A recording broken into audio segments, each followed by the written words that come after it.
Hello, my lovely Aries. Welcome to your Pluto retrograde reading. And what we have coming out first for you guys is the world. By the way, this is an 18 and up video. Please and thank you. If you are not 18 or older, go ahead and exit out.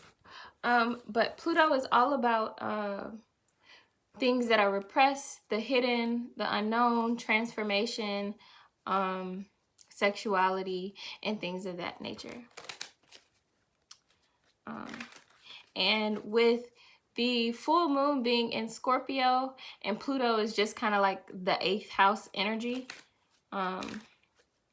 this is going to be a time for immense transformation. We're in Pluto retrograde until about September or October. So this is going to be over the course of a couple of months, but the change that you see is going to be crazy. All right, so we started out with the world. There's a cycle that's coming to an end during this time. It could be a financial cycle. Some of you guys could have been mismanaging money, since we have the Page of Pentacles. This is like a younger approach to things. So you may have been mismanaging money, kind of just frivolously spending. But at this time, you're going to be asked to go into a sort of solitude or isolation. And a lot of us are already in that with this quarantine. But this is causing you to reevaluate how you spend, and not just financially, but how you expend your energy, who you're spending it with. So we have the Page of Wands in reverse. Maybe you guys were really impulsive or quick to act on things, which is an Aries trait. But I think that that's coming to an end as well. You know, you're learning how to be a little more stable with your actions, and learning how to channel that drive, that ambition that you have, to a more calculated state. We have the moon in reverse as well. So for some of you, this could have been like emotional instability. You could lash out often, or just react angrily to things before you think it through. And that's coming to an end. And something is fastly approaching during this period of time with the 8 of Wands. Let's see. At the bottom of the deck, we have the soulmate card. So you guys could be meeting someone new. Yeah. For a lot of you all, this is a really big growing up stage for you. Like I'm feeling like a lot of people that are watching this are quite young, 18, you know, kind of getting into learning who you are and what you want to do. And I think throughout this period, a lot of things are going to be unearthed about yourself. You're going to come to terms with just how you are interacting with yourself. The Wheel of Fortune here. So we have a course correction. Maybe you have been wearing a mask, and that is what this need for solitude is for, you know, so that you can come back into your own. Yeah, the Fool. You're coming back into your own. You're unveiling yourself. It's like the big reveal. So I think around October, November, you guys will be more set in yourself and more comfortable and confident in who you are. People are going to see the change, and a lot of people are going to be I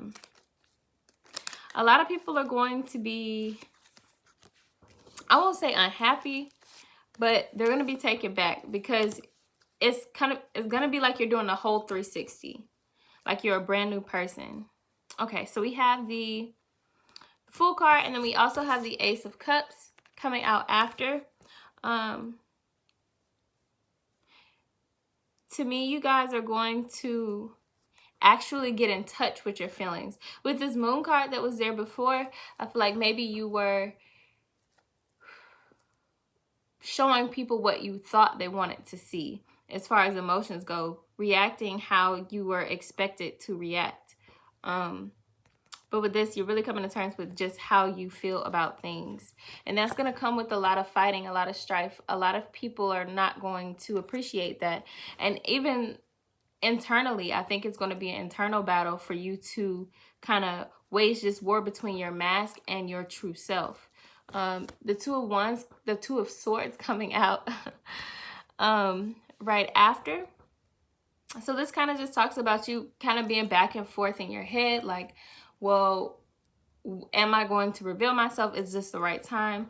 You know, whatever the case may be. And since I kind of mistake this for the Two of Wands, you could be looking back at some things, seeing where you could change, going through some personal development questions for yourself in your head. We have the Ace of Wands coming out after. So it's going to be like a brand new start. It's a brand new beginning. You're learning how to transmute and use your ambition and your drive, your fire that's in you.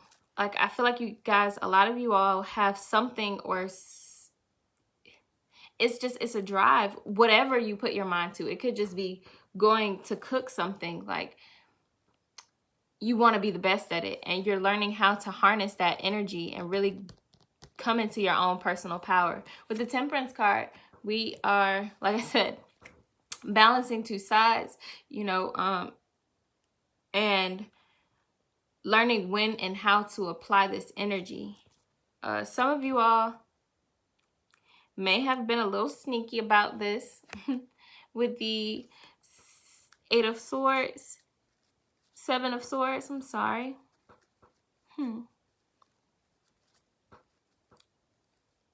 Yeah, and then for this, for some of you, you may be sneaky about this. You may be going into a transformation undercover. People may not be able to see this initially, but for some of you all, this is just you showing your mask. You know, you're still hiding in your mask. This is you trying to hold more than you can carry, and it's like, when are you going to allow the weight to fall away and just be yourself? But you're moving forward towards that with the Eight of Cups. You're leaving that behind. You're leaving that feeling of needing to cover yourself. So that's something that's going to be coming up for you guys. And I think you're also going to kind of start to figure out why you've been so, I don't want to say angry, because for everybody it's not anger, but why you've been so passionate about things. Why are you putting so much energy into these things? What is really driving you here? Are you trying to run away from something, or are you genuinely passionate about it? For a lot of you, there's going to be a focus on home life with the Four of Wands. You know, there may be something at home that could be triggering you. It could be a relationship for some of you, but this is more so of like your relationship with your mom and dad, or your relationship with your siblings, something that may have hurt you when you were a child, or something that may have hurt you in adulthood that caused you to kind of close up emotionally. And we got the Queen of Cups coming out after. So yeah, whatever this heartbreak was emotionally affected you to where you felt like you had to put up walls to not let anyone in. And not necessarily not let anyone in, but you know, you kept the mask on, and you would kind of go in and out of yourself. With the Nine of Swords, you know, there could have been a lot of sleepless nights. You may be starting to feel, during this retrograde, is going to force you to feel uncomfortable with not being yourself.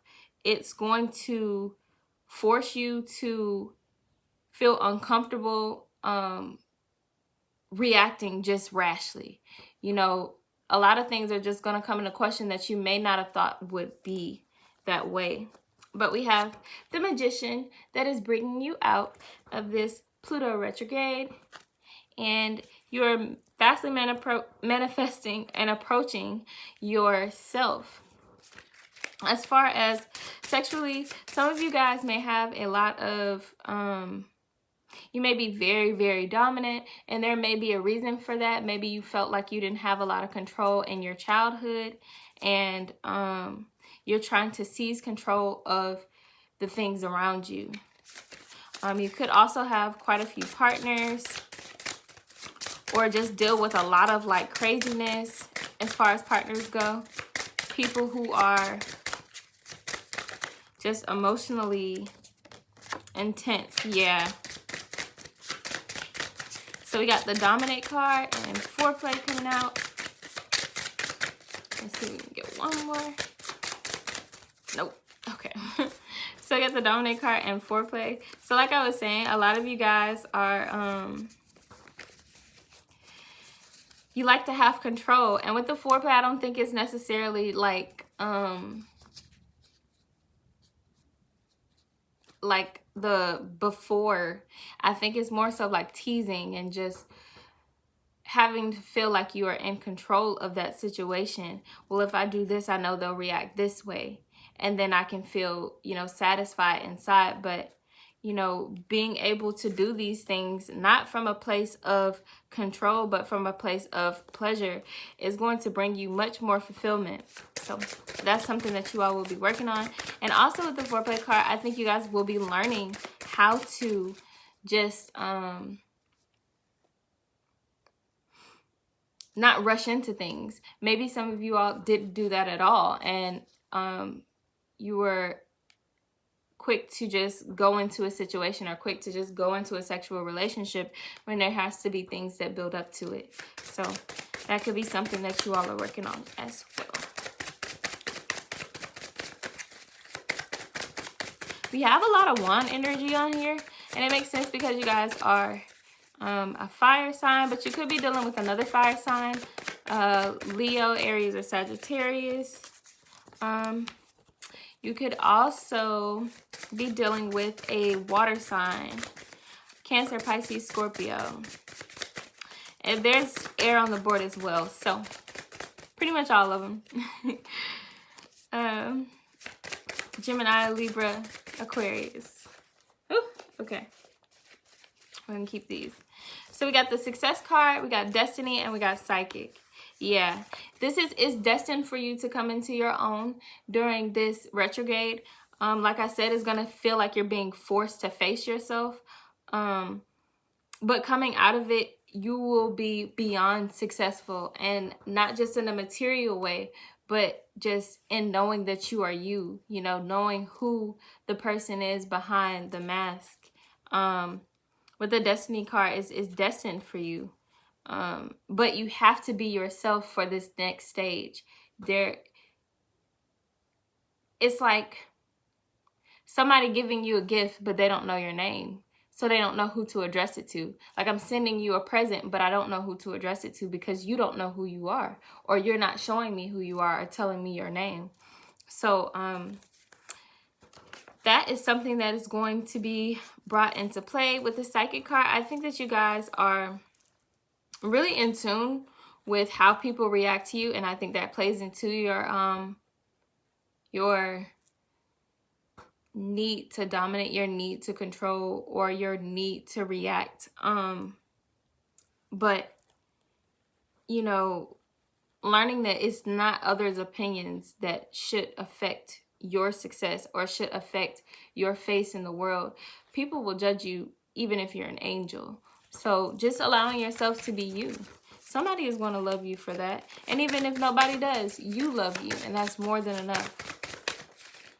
All right, yeah, alone time, and it's safe to love. Some of you guys are going to be doing a lot of heart chakra meditations, coming into just feeling better, opening your heart up. And I think this is also just having compassion for yourself, because you may have done some things that you don't appreciate behind your mask, and you could be beating yourself up and feeling as though you have to stay in that state or stay in that stage because you've already done so much that is far from yourself. But we all make mistakes. We all have demons that we have to slay. So, you know, growing that compassion for yourself, the same compassion that you may have for others, and allowing someone to also give you that compassion. Yeah, and as I say, that commitment comes out. So some of you may have been in a karmic relationship. It could have just been super, super intense, a lot of things going on, and this person was triggering, you know, your need to face yourself. But there's commitment, and I think this is self-commitment. You're committing yourself to learning who you are, and learning what you want. I'm moving on. I feel like you guys are moving away from a space of self-judgment, self-sabotage, impulsivity. But that is what Pluto retrograde is bringing you guys. I'll have the Venus retrograde and Saturn retrograde videos up soon. And let me know your stories down below. Like, comment, and subscribe. I hope to talk soon.